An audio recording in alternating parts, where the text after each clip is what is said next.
Hey, welcome to another coffee break. Today I actually am drinking tea, but close enough. What I thought would be fun to talk about today is a phenomenon that I have heard referred to in many different domains. So, organizational psychologists talk about it, leadership team coaches talk about it, change management practitioners talk about it, even family systems therapists talk about it.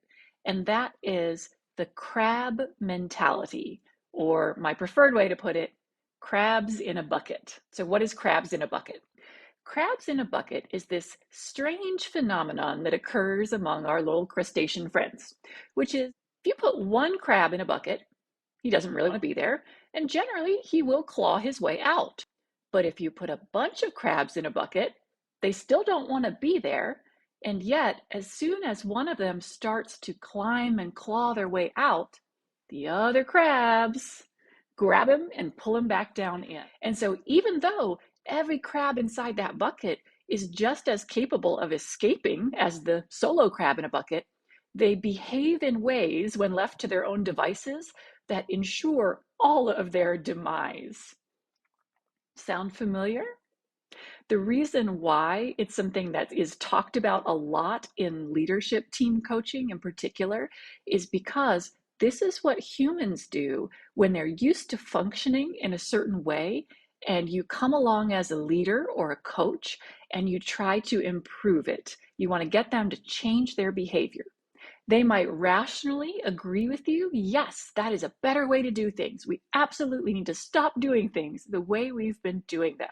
And yet, pretty quickly after you walk away and leave them alone, as soon as one starts to claw their way out of those old habits and behaviors, boop, boop, boop, they get dragged back down, and that change is not successful. So if you've ever worked in transformation projects or culture change projects, you have seen this in live color action, I'm sure. So there's a lot of interesting solutions for this, right? One is to get people who want to behave differently and who are motivated to change, to get them into a different setting, ideally where they're quickly getting and seeing positive changes coming about as a result of that upward climb. One of the best strategies that you can deploy is to recognize that the crabs in a bucket phenomenon will occur unless you can get people to interact differently. So create a common goal, create a sense of we are one team working together to solve this problem, rather than hoping we've all had the insight and now we're all committed to changing on our own.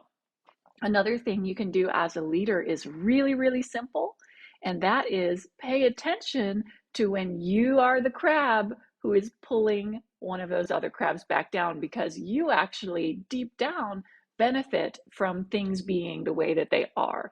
And I do see that a lot. What form that usually takes is the leader crab will say, okay, we do want to be more transparent, but in this instance, we're not going to. And there's good reasons why.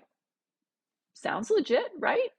But when you're in those early stages of making these changes, that has the effect on your staff of pulling those optimistic little crabs back down into the pot with you, and then nobody starts to climb out.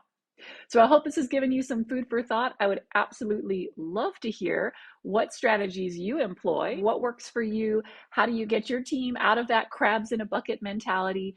And if you are interested in working with me as a coach or a consultant, please do reach out. There's a contact form on my website. Love to have a chat and see what's going on in your world.